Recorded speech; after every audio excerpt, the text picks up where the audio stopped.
Hey everybody, how's it going?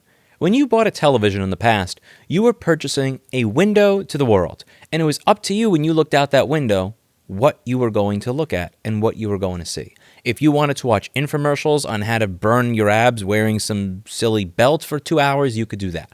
And if you wanted to watch educational programming on PBS free of advertising, you could also do that. But it was up to you whether you were going to be advertised to, whether you were going to watch a VHS tape that included home videos or a DVD of reruns of 24. It was really up to you what you saw when you purchased your TV. Once you purchased your television, you owned it, and you chose what showed up on that television. And there are companies that are trying to change that to get a new form of revenue. And unfortunately, Samsung is among them. This showed up on Twitter a few days ago.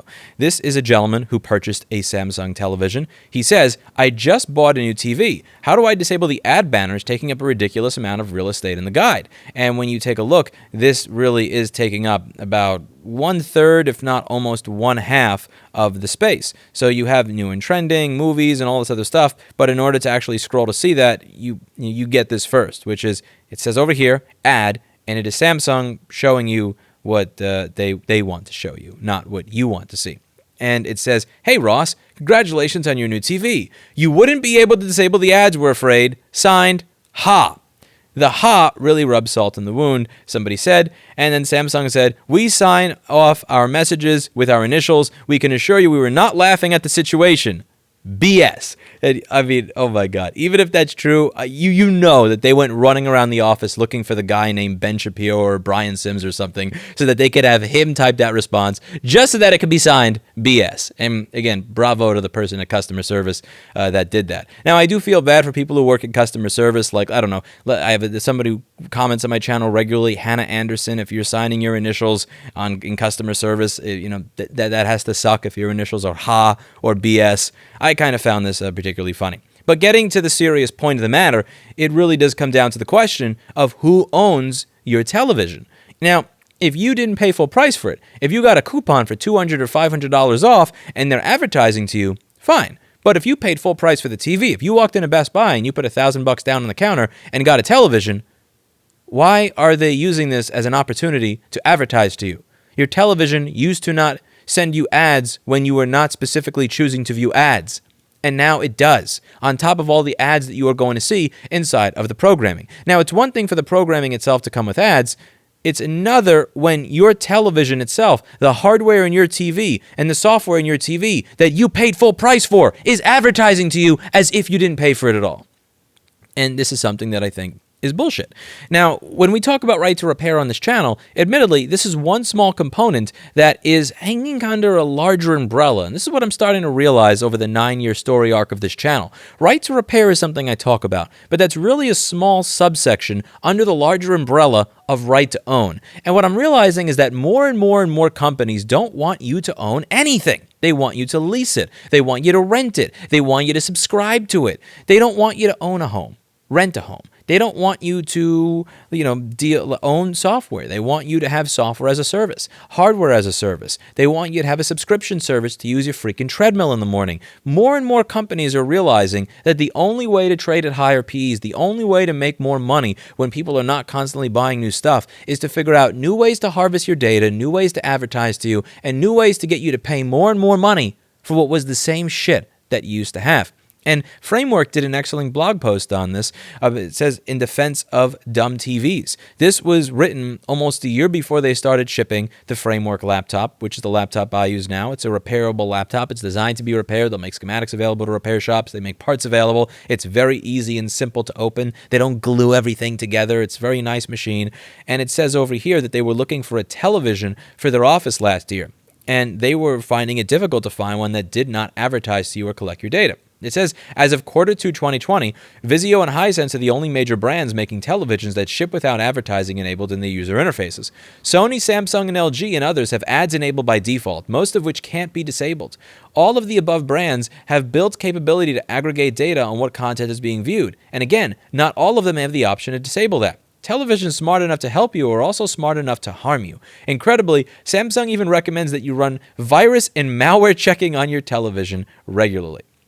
And one of the things that I've done to try and push back against this is I don't want to give you money if this is what you do. And I realize that this is going to become more and more difficult to do as time moves on, as there are less and less companies making these devices and more of them take part in these practices. When it comes to Samsung, I have a Samsung S10e because this is literally the only phone that I could find in 2021 that has a micro SD card slot, a headphone jack, and that actually fits in my hand. It's very difficult to find a phone that does all that. But I did buy it used. If at any point, I would prefer if the item that I want to buy is an item from a company that does crap like this, at the very least, to not give them the benefit of a new sale of a new product. I'll buy something that was used or that somebody else is going to throw away because they couldn't figure out how to refurbish. And a lot of people will say, just don't buy Apple. If you just don't buy Apple, the problem's solved. But the reality is more and more companies are moving towards these types of models where you don't own anything. Admittedly, Apple is a company that's pushing back against the constant advertising and constant spying on its users, which I appreciate to some extent. But when people will say, just don't buy Apple and the problem goes away, they're missing the fact that companies like Samsung are more than happy to do a lot of the same crap. Say, Apple will use slave labor. Samsung will use sweatshop labor. Apple will remove the headphone jack and the micro SD card slot. Samsung will make a commercial doing the exact same thing, and then they'll do the exact same thing. They'll make fun of Apple for removing the headphone jack, and then they'll remove the headphone jack. Apple will serialize parts of the phone so that it won't work properly unless you pair it using an Apple tool, and then Samsung will do the exact same thing. Samsung will disable the camera if you unlock the bootloader, similar to how Apple will disable the camera if you replace with a camera from another phone. Apple will make earbuds that are not fixable, and Samsung will make earbuds where when you try to purchase a battery from them, even when you are able to replace the battery, you can open it and replace it yourself. You'll contact the company that makes the battery, and they'll say, sorry, we can't sell it to you. You have an exclusivity agreement with Samsung. Almost all the things that other companies do that are anti-ownership and anti-repair, you'll see Samsung doing. And it's not just limited to their smartphones or their computers. It's also in their televisions. In my opinion, if you sell me a product and I paid full price for that product, then I should have the option to not be advertised to within the effing menus of that product. And if you are not going to allow me to turn off the advertising in the menus of that product, then I'm not going to pay you full price for it, or I'm just not going to buy it at all, or I will opt out as often as I can. And what I would do here is, and again, I honestly haven't owned a television the longest time. I have a monitor. I plug my monitor in my computer, and I have not used a standard television as the means of getting my entertainment since probably, honestly, 2002 or 2003. I started using the internet to get access to my television back then, and really I just kind of, I've gotten to a point where there's really no television show or movie that I watch besides House of Cards, which I'm going to be finishing soon, where I actually get that would be considered, quote, television. Most of my forms of entertainment come from, articles, websites, YouTube, other forms of entertainment other than just watching, the fictional stuff they'll post on ABC or Fox at 7 or 9 o'clock at night. I opted out completely, and I think you're going to see more and more people opt out when they realize, wait a second, I paid $1,000 for this, and I can't even turn off the ads. Like they're saying here, you don't own it. You don't own it. He's asking, how do I take the ad banners off on my television? And they're saying, you can't. Is it your television, or is it Samsung's? I think it should be yours. And if their assertion is that, no, it is still Samsung's television, even after they sell you the television, I wouldn't buy a Samsung television. Let me know what you think in the comments down below. That's it for today. And as always, I hope you learned something. Mr. Clinton, don't look at me. Look at the camera. Look at the camera, Clinton. Say hi. Mr. Clinton. Everybody wants to hear you. Say meow. All right. Maybe in the next video. All right. See you all in the next one.